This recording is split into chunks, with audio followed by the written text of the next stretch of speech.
I just heard somebody's dogs. Not Yeah, mine. Wasn't I mine. put mine away because she'll be sure to bark. My dogs are not anywhere near. My bad side. Get it on. I thought I was hot before. Holy Lord. Let me go to the car and get a proper one. No, that's fine, Deb. I can't even One do second. it. Can't even. Is that good? You made my ears stick out. There. You and me. We need a little break. Oh, I thought there was going to be booze delivered. We should just have a blank screen, like just the whole video, just blank, and say, you know, the year 2020, the year of the pandemic, and just leave it all blank.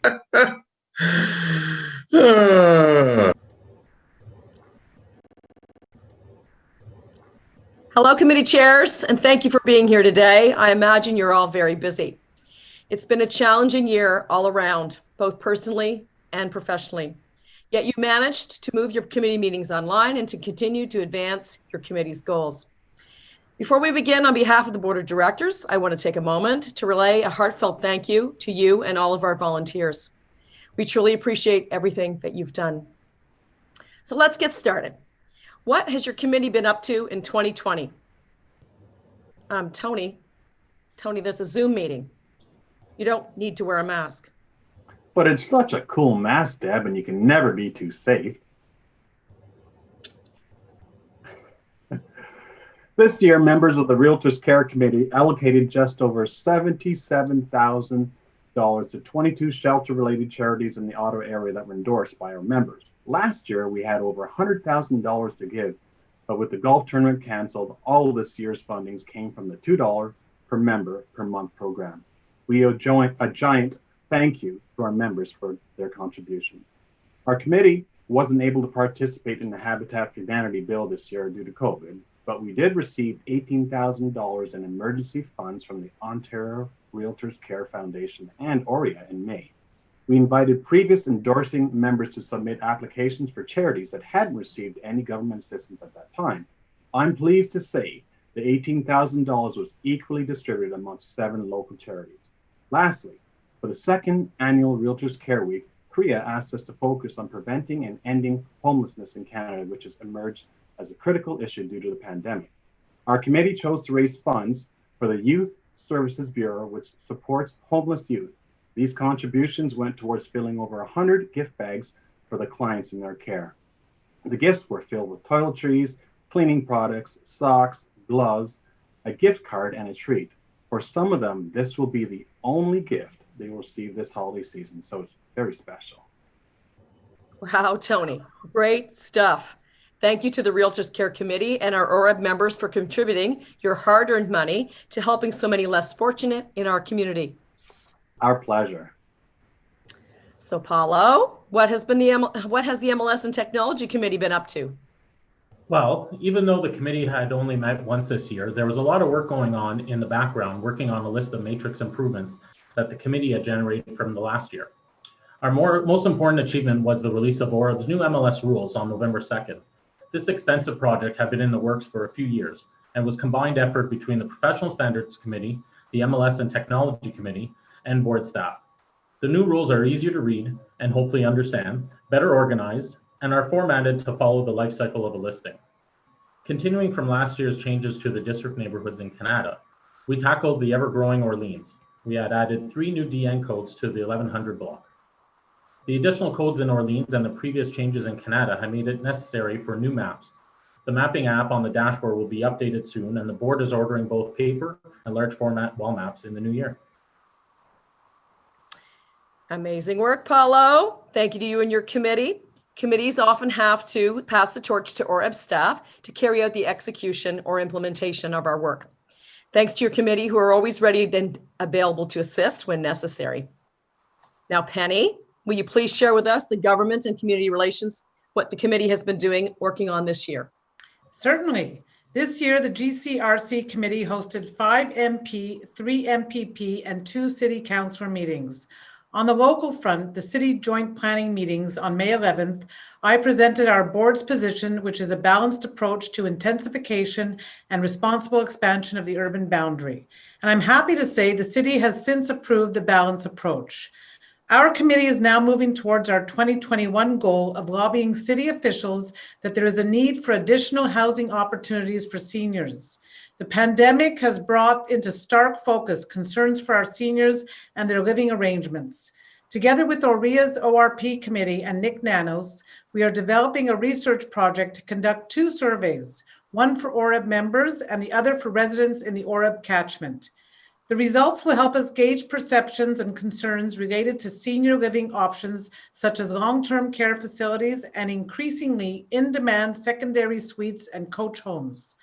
Provincially, OREA and GCRC focused on harnessing housing as an economic engine to support businesses, create jobs, and help communities that need it most. The 2020 Ontario budget adopted 2 OREA recommendations. Specifically, the province has committed to creating a 1-year Home Seniors Safety Tax Credit, HSSTC, and cutting business education taxes for commercial properties. On the federal front, we are working with CREA to recommend a significant stimulus package, including clauses to infrastructure bilateral agreements with provincial and territorial partners to encourage and create additional housing stock. We are also recommending the government implement a green renovation program to incentivize homeowners to make energy efficient retrofits to their homes. OREB is fortunate to have a group of fabulous and enthusiastic vocal members on the GCRC committee, and I feel privileged to work with them as we advocate for homeowners and realtors across the country. Yes, we are indeed fortunate, Penny, and we look forward to seeing these issues develop in 2021. GCRC volunteers, thanks for making that happen. Now, Ralph, can you please tell us how the commercial services supported our commercial members in 2020? Well, Deb, our most significant accomplishment of 2020 was the launching of the newly designed commercial forms and matrix. This was a culmination of over 3 years of hard work by the committee, a commercial task force, and board staff. The forms were tested and went live in July, and we've received nothing but good comments about them.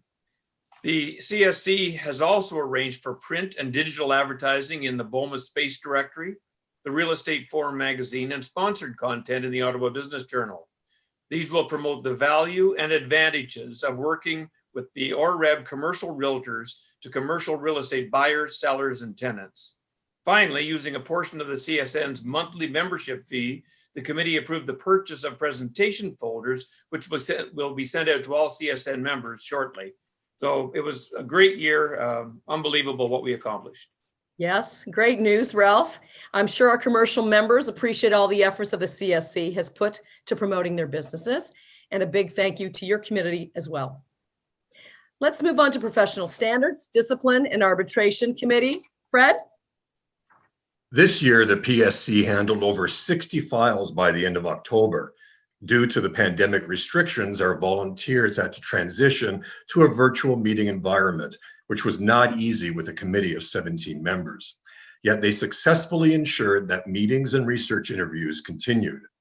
The Discipline Committee held 8 hearings in 2020 and have plans to hold more virtual hearings, finishing out the year and into 2021.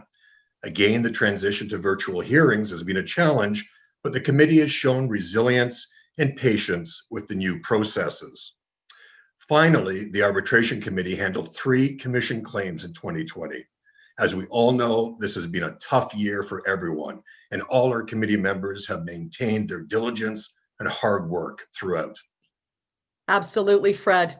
My hat goes off to the dedicated volunteers on our PSC discipline and arbitration committees. Here, here. Here. We're here.